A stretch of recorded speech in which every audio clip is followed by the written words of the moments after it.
ప్రైజ్లా దేవుని ప్రశస్తమైన నామమునకు మహిమ కలుగునుగాక.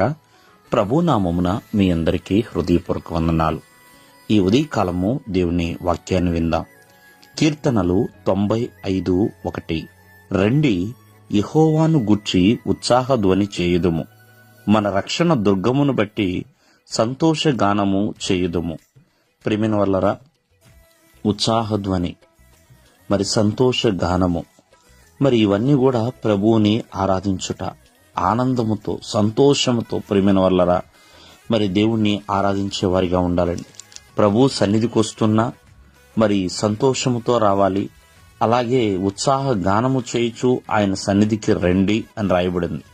ఎందుకంటే దేవుని సన్నిధన్నా దేవుని రాజ్యమన్నా ప్రియమైన వల్లరా నీతి, సమాధానము, పరిశుద్ధాత్మ యొక్క ఆనందమండి. కావున ప్రతి ఒక్కరూ కూడా ఆ రీతిగానే ప్రభువుని మహిమపరిచేవారిగా ఉండాలి.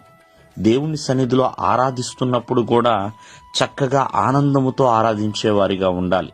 దేవదూతల సైతము కూడా పరిశుద్ధుడు పరిశుద్ధుడు పరిశుద్ధుడని కొన్ని కోట్ల గాన ప్రతిగానాలతో ఆరాధిస్తున్నాయి ప్రేమిన వల్లరా.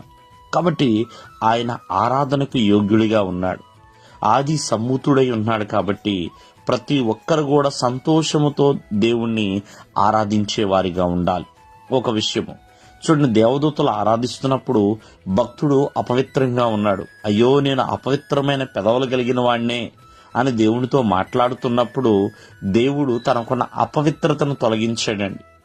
అతను కూడా మరి చక్కగా ఆనందముతో దేవుణ్ణి ఆరాధించే భాగ్యాన్ని ఇచ్చాడు. కావున ఆయన ఆరాధిస్తున్నప్పుడు దేవుడు మనల్ని బలపరుస్తాడు, మనల్ని దేవుడు స్వస్థపరుస్తాడు. ఖచ్చితముగా ఆరాధిస్తున్న సమయంలో మనల్ని దేవుడు దర్శిస్తాడండి.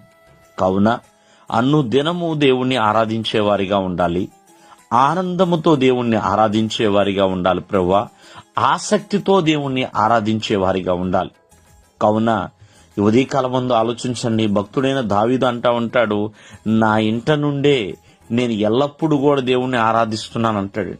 కాబట్టి అనుదినము కూడా ప్రభువుని ఆరాధిస్తూ ఉండాలి. అది మర్చిపోవద్దు. ఎందుకంటే ఆయన్ని ఆరాధించే వారందరూ కూడా ధన్యులు. దేవుడు మిమ్మల్ని ఆశీర్వదించునుగాక. ఆమేన్.